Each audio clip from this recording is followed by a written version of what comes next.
मियोय खरना अखोई शॉर्ट याम अतेन मतम से पॉलिटिक्स मास्टर होइबा मी खर यावरइसे मसी याम डेंजर ने अखोई इंडिजिनस पीपल सिंग याम डेंजर ने मधुगुम पार्टी दो मधुगुम पार्टी कांग्रेस पार्टी से अखोई indigenous people quite most dangerous होइबा अदुम पार्टी म ओइरे मरमदि मयाम नदि खंगम दब याय नसी तपना तपना तपना सुम नसी हौग्रिबा चाही अनि मु फागदरबा इशू से अखोई मथंग मथंग हाना करी दौरमी अखोई कमाइना लोसननबा अखोई कमाइना अखोई सिगी फियम जे तारनबो होनबदा कमाइना तौगिगे हाबसे नसीदगी 30 years प्लान तौरगा तौरपो पोटने हाबजे कांग्रेस की चिनाउसिंदा खंगदमने अखोई तुमिन लई अखोई वांगांगदे अखोई चाइदे अना अखोई ngमदबई नते अखोई खंगे अखोई वांगांग और कई गाना दुइनोना अदो मोइगी मोइना सुंगांगबदो चुम्बोइना मयाम लोबिगनो मरमदे इना सिजु दुम हाइजेसिने कांग्रेस से सीजिने नंबर 1 इंडिजिनस पीपल सिंजे मुथलगा आउटसाइडर सिंग पुसलगा मणिपुर से सेटल तोलगा अखोई इंडिजिनस पीपल सिंग मुथन वनरिसे अतै पार्टी नते कांग्रेस पार्टी नने अदैदा अखोई खंगदब इचिन लाउ सिंग खरना अदुम सपोर्ट तौर लाइ हौगिबा लोकसभा की इलेक्शन दा मयाम ने उबिरंगनी मतौ करमना वोट काखी कांग्रेस ना फोर्स प्रोपेगेंडा मयाम तौरगा मदुद तौरगा वोट काखी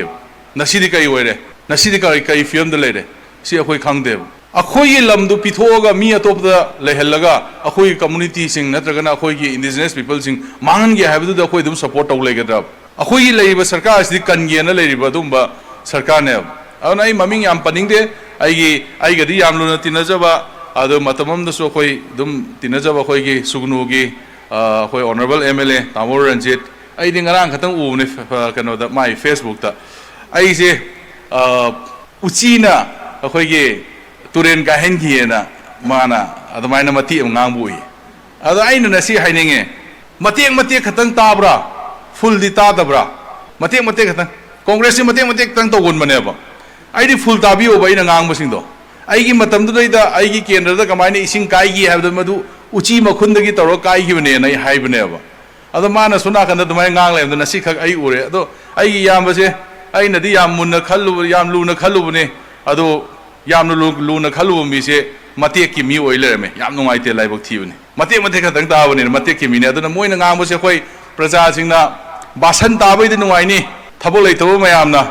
अदुबो प्रैक्टिकल ओइनदि नुंगाइगदा मानदे अदुना मतेक मतेक कांगुसे खरा